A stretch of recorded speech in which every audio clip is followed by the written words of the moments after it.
पृथ्वीराज चौहान एक ऐसे शूरवीर योद्धा थे जिनके साहस और पराक्रम के किस्से भारतीय इतिहास के पन्नों पर स्वर्णिम अक्षरों में लिखे गए हैं। वे एक आकर्षक कदकाठी के योद्धा थे जो सभी सैन्य विद्याओं में निपुण थे। उन्होंने अपने अद्भुत साहस से दुश्मनों को धूल चटाई थी। उनकी वीरता का अंदाजा इसी बात से लगाया जा सकता है जब मोहम्मद गौरी द्वारा उन्हें बंधक बना लिया गया और उनसे उनकी आंखों की रोशनी भी छीन ली गई, तब भी उन्होंने मोहम्मद गौरी के दरबार में उसे मार गिराया था। पृथ्वीराज चौहान के करीबी दोस्त एवं कवि चंदवर दाई ने अपनी काव्य रचना पृथ्वीराज चौहान रासों में यह भी उल्लेख किया है कि पृथ्वीराज चौहान घोड़ों व हाथियों को नियंत्रित करने की विद्या में भी निपुण थे। तो आइए जानते हैं इतिहास के इस महान योद्धा के जीवन से जुड़ी कुछ रोचक बातें।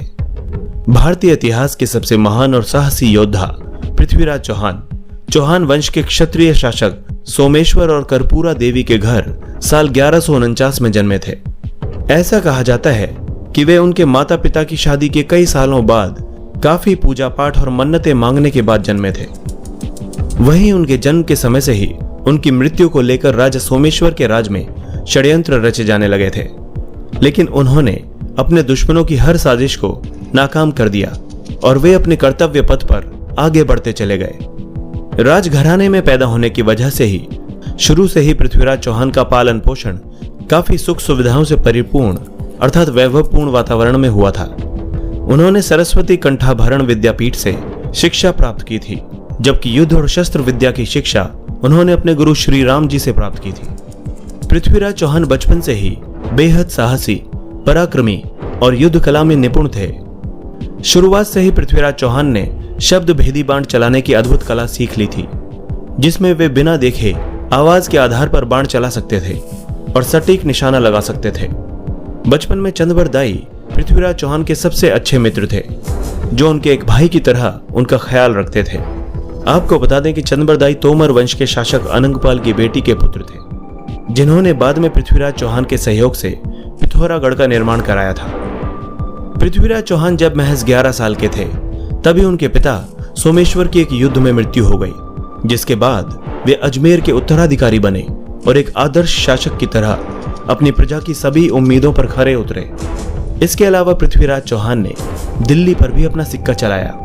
दरअसल उनकी मां कर्पूरा देवी अपने पिता अनंगपाल की इकलौती बेटी थी, इसीलिए उनके पिता ने अपने दामाद और अजमेर के शासक सोमेश्वर चौहान से पृथ्वीराज चौहान की प्रतिभा को भांपते हुए अपने साम्राज्य का उत्तराधिकारी बनाने की इच्छा प्रकट की थी, जिसके तहत 1166 में उनके नाना अनंगपाल की मृत्यु के बाद पृथ्वीराज चौहान दिल्ली के राज सिंहासन पर बैठे और कुशलता पूर्वक उन्होंने दिल्ली की सत्ता संभाली।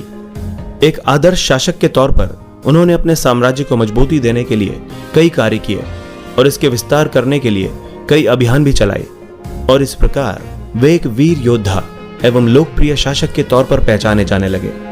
पृथ्वीराज चौहान और रानी संयोगिता की प्रेम कहानी की आज भी मिसाल दी जाती है। पृथ्वीराज चौहान के अद्भुत साहस और वीरता के किस्से हर तरफ थे। वहीं जब राजा जयचंद की बेटी संयोगिता ने उनकी बहादुरी और आकर्षण के किस्से सुने तो उनके हृदय में पृथ्वीराज चौहान के लिए एक प्रेम भावना उत्पन्न हो गई और वे चोरी छिपे गुप्त रूप से पृथ्वीराज चौहान को पत्र भेजने लगी। पृथ्वीराज चौहान भी राजकुमारी संयोगिता की खूबसूरती से बेहद प्रभावित थे और वे भी राजकुमारी की तस्वीर देखते ही उनसे प्यार कर बैठे थे। वहीं दूसरी तरफ जब रानी संयोगिता के बारे में उनके पिता राजा जयचंद को पता चला तो उन्होंने अपनी बेटी संयोगिता के विवाह के लिए स्वयंवर करने का फैसला किया। वहीं इस दौरान राजा जयचंद ने समस्त भारत पर अपना शासन चलाने की इच्छा के चलते अश्वमेघ यज्ञ का आयोजन भी किया था। इस यज्ञ के बाद ही रानी संयोगिता का स्वयंवर होना था। वहीं पृथ्वीराज चौहान नहीं चाहते थे कि क्रूर और घमंडी राजा जयचंद का भारत में प्रभुत्व हो, इसीलिए उन्होंने राजा जयचंद का विरोध भी किया था, जिससे राजा जयचंद के मन में पृथ्वीराज के प्रति घृणा और भी ज्यादा बढ़ गई। जिसके बाद उन्होंने अपनी बेटी के स्वयंवर के लिए देश के कई छोटे बड़े महान योद्धाओं को न्योता दिया, लेकिन पृथ्वीराज चौहान को अपमानित करने के लिए न्योता नहीं भेजा और द्वारपालों के स्थान पर पृथ्वीराज चौहान की मूर्तियां लगा दी। वहीं पृथ्वीराज चौहान जयचंद की चालाकी को समझ गए और उन्होंने अपनी प्रेमिका को पाने के लिए एक गुप्त योजना बनाई। बता दें कि उस समय हिंदू धर्म में लड़कियों को अपना मनपसंद वर चुनने का अधिकार था। वहीं अपने स्वयंवर में जिस भी व्यक्ति को वो गले में माला डालती वो उसकी रानी बन सकती थी। वहीं स्वयंवर के दिन जब कई बड़े बड़े राजा अपने सौंदर्य के लिए पहचानी जाने वाली राजकुमारी संयोगिता से विवाह करने के लिए शामिल हुए, उसी समय स्वयंवर में जब संयोगिता अपने हाथों में वरमाला लेकर एक एक कर सभी राजाओं के पास से गुजरी और उनकी नजर द्वार पर स्थित पृथ्वीराज चौहान की मूर्ति पर पड़ी, तब उन्होंने द्वार पर खड़ी पृथ्वीराज चौहान की मूर्ति पर हार डाल दिया, जिसे देखकर स्वयंवर में आए सभी राजा खुद को अपमानित महसूस करने लगे। वहीं पृथ्वीराज चौहान अपनी गुप्त योजना के मुताबिक द्वारपाल की प्रतिमा के पीछे खड़े थे और तभी उन्होंने राजा जयचंद के सामने रानी संयोगिता को उठाया और सभी राजाओं को युद्ध के लिए ललकार कर वे अपनी राजधानी दिल्ली चले गए। इसके बाद राजा जयचंद गुस्से से आग बबूला हो गया और इसका बदला लेने के लिए उसकी सेना ने पृथ्वीराज चौहान का पीछा किया, लेकिन उसकी सेना महान पराक्रमी पृथ्वीराज चौहान को पकड़ने में असमर्थ रही। जयचंद के सैनिक पृथ्वीराज चौहान का बाल भी बांका नहीं कर सके। हालांकि इसके बाद राजा जयचंद और पृथ्वीराज चौहान के बीच साल 1189 और 1190 में भयंकर युद्ध हुआ, जिसमें कई लोगों की जानें गईं और दोनों सेनाओं को भारी नुकसान पहुंचा। दूरदर्शी शासक पृथ्वीराज चौहान की सेना बहुत बड़ी थी, जिसमें करीब 3 लाख सैनिक और 300 हाथी थे। उनकी विशाल सेना में घोड़ों की सेना का भी खासा महत्व था। पृथ्वीराज चौहान ने अपनी इस विशाल सेना की वजह से न सिर्फ कई युद्ध जीते, बल्कि वे अपने राज्य का विस्तार करने में भी कामयाब रहे। वहीं पृथ्वीराज चौहान जैसे जैसे युद्ध जीतते गए, वैसे वैसे वे अपनी सेना को भी बढ़ाते गए। चौहान वंश के सबसे बुद्धिमान और दूरदर्शी शासक पृथ्वीराज चौहान ने अपने शासनकाल में अपने राज्य को एक नए मुकाम पर पहुंचा दिया था। उन्होंने अपने राज्य में अपनी कुशल नीतियों के चलते अपने राज्य के विस्तार करने में कोई कोर कसर नहीं छोड़ी थी। पृथ्वीराज चौहान पंजाब में भी अपना सिक्का जमाना चाहते थे, लेकिन उस दौरान पंजाब में मोहम्मद शहाबुद्दीन गौरी का शासन था। वहीं पृथ्वीराज चौहान की पंजाब पर राज करने की इच्छा मोहम्मद गौरी के साथ युद्ध करके ही पूरी हो सकती थी, जिसके बाद पृथ्वीराज चौहान ने अपने विशाल सेना के साथ मोहम्मद गौरी पर आक्रमण कर दिया। इस हमले के बाद पृथ्वीराज चौहान ने सरहिंद, सरस्वती और हांसी पर अपना राज स्थापित कर लिया।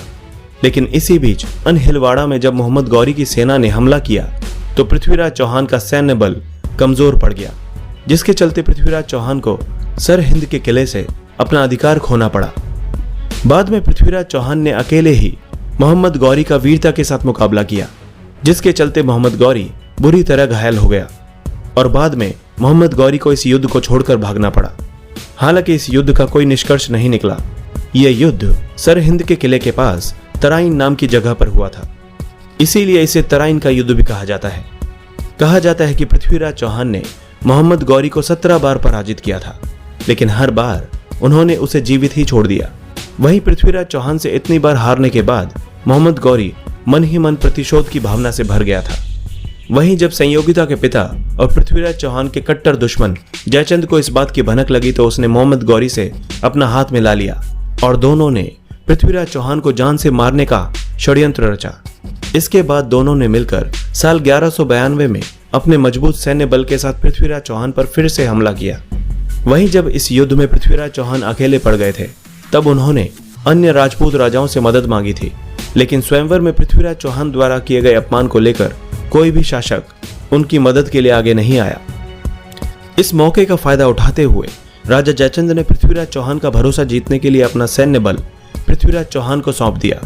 वहीं उदार स्वभाव के पृथ्वीराज चौहान राजा जयचंद की इस चाल को समझ नहीं पाए और इस तरह जयचंद के धोखेबाज सैनिकों ने पृथ्वीराज चौहान के सैनिकों का संहार कर दिया और इस युद्ध के बाद मोहम्मद गौरी ने पृथ्वीराज चौहान और उनके मित्र चंदबरदाई को अपने जाल में फंसाकर उन्हें बंधक बना लिया और उन्हें अपने साथ अफगानिस्तान ले गया। इसके बाद मोहम्मद गौरी ने दिल्ली, पंजाब, अजमेर और कन्नौज में शासन किया।